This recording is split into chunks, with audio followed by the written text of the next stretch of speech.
দেশি কই শিং দিয়ে যে সবজি রান্না হয় না কেন খেতে কিন্তু দারুণ লাগে।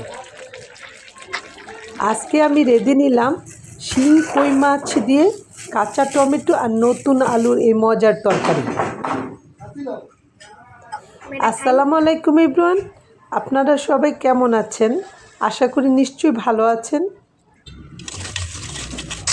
মাছ যেহেতু ভেজে রান্না করব, লবণ আর হলুদ মাখিয়ে নিচ্ছি মাছে।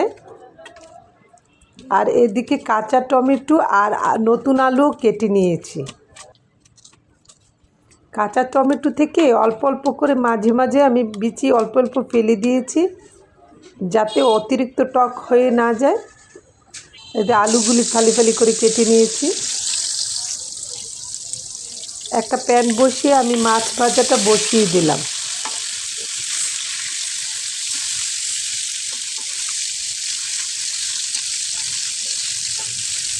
মাছ ভাজা আমার হয়ে গেছে। আলু টমেটোগুলি একটু ভেজে রান্না করব আমি।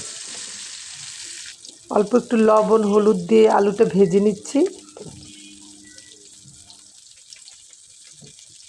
শীতকালে আসলে সব সবজিই খেতে ভালো লাগে, তবে মজার খাবারের মধ্যে, মজার তরকারির মধ্যে এই তরকারিটা আমার খুবই পছন্দের একটা তরকারি।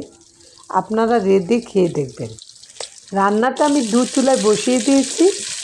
এক চুলায় ভাজাভাজিটা সেরে নেব, আর অন্য চুলায় রান্নাটা, তাতে রান্নাটা তাড়াতাড়ি হয়ে যায়।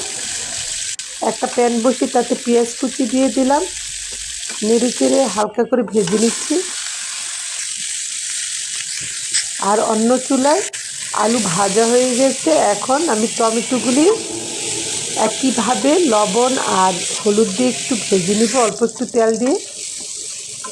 এখানে টমেটো ভাজাও হয়ে গেছে। পেঁয়াজ কুচিটা এদিকে বাদামি হয়ে গেছে। এখন আদা রসুন পেস্ট সহ অ্যাড করে দিব হলুদ, মরিচ, ধনিয়া, লবণ। নেড়ে চেড়ে মশলাটা ভালোভাবে কষিয়ে নিব। মশলাটা কষানো হয়ে গেছে। এ পর্যায়ে ভেজে রাখা আলুগুলি দিয়ে দিলাম। মশলার সাথে আলুটা ভালোভাবে নেড়ে চেড়ে কষিয়ে নিলাম এবং পরিমাণ করে ঝোলও দিয়ে দিয়েছি। ভেজে রাখা কাঁচা টমেটোটা দিয়ে নেড়ে চেড়ে মাছগুলিও বিছিয়ে দিলাম। এখন ভাজা জিরার গুঁড়ো দিয়ে ঢেকে ভালোভাবে সবজিটা সিদ্ধ করে নেব।